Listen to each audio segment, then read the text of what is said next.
এই ঘটনার 15 বছর পর আমরা দেখতে পাই একজন মানুষকে। তার নাম হচ্ছে ফিঞ্চ। ফিঞ্চ একজন ইঞ্জিনিয়ার। সে বাইরে বের হয়েছে খাবার খুঁজতে। তার সঙ্গে আছে তার রোবট পার্টনার ডিউই। সূর্যের ভয়ঙ্কর ইউভি রশ্মি থেকে বাঁচতে ফিঞ্চ পরে আছে এক বিশেষ ধরনের স্যুট। এই স্যুট শুধু তাকে রেডিয়েশন থেকে রক্ষা করে না, বরং বিপদের মাত্রা বেড়ে গেলে আগেই সতর্ক করে দেয়, যাতে সে দ্রুত আশ্রয় নিতে পারে। হালকা গুনগুন করতে করতে ফিঞ্চ ডিউইকে নিয়ে ঢুকে পড়ে এক পরিত্যক্ত স্টোরে। সেখানে কুকুরের খাবার সহ প্রয়োজনীয় কিছু জিনিসপত্র সংগ্রহ করে। চারদিকে ছড়িয়ে ছিটিয়ে পড়ে আছে অসংখ্য মানুষের লাশ, কিন্তু ফিঞ্চ আর সেদিকে তাকায় না। এই দৃশ্য তার কাছে এখন স্বাভাবিক। কাজ শেষ করে সে বিল্ডিং এর গায়ে একটি চিহ্ন এঁকে দেয়, যাতে ভবিষ্যতে বুঝতে পারে এই জায়গাটা সে আগে থেকেই খালি করে রেখেছে।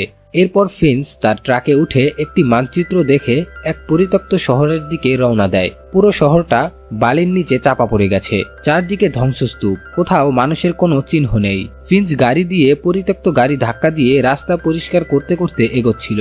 হঠাৎই তার স্যুট সতর্ক করে দেয়, এক ভয়ঙ্কর ঝড় খুব দ্রুতই এগিয়ে আসছে। ফিঞ্চ তখন প্রাণপণে শহর ছেড়ে বেরিয়ে যাওয়ার চেষ্টা করে। হুড়োহুড়ির মধ্যে কয়েকটা গাড়ির সঙ্গে ধাক্কা লাগে, কিন্তু শেষ মুহূর্তে সে শহর ছেড়ে বেরিয়ে আসতে সক্ষম হয়। কিছুক্ষণের মধ্যেই ফিঞ্চ পৌঁছে যায় তার আন্ডারগ্রাউন্ড ল্যাবে।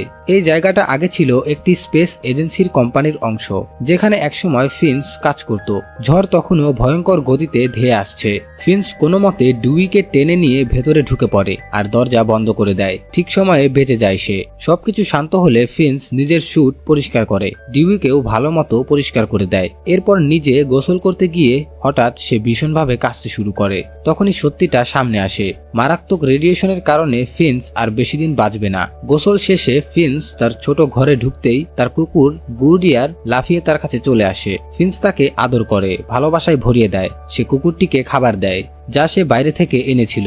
নিজের জন্য ফিঞ্চ শুধু এক বোতল ড্রিঙ্ক খায়। তার কাছে খাবার খুব কম। ফ্রিজে রাখা একটা পিচ ক্যানের দিকে সে লোভনীয় চোখে তাকায়, কিন্তু নিজেকে সামলে নিয়ে ভাবে এটা বিশেষ দিনের জন্য রেখে দেবে। এরপর ফিঞ্চ মন দেয় তার জীবনের সবচেয়ে গুরুত্বপূর্ণ কাজে।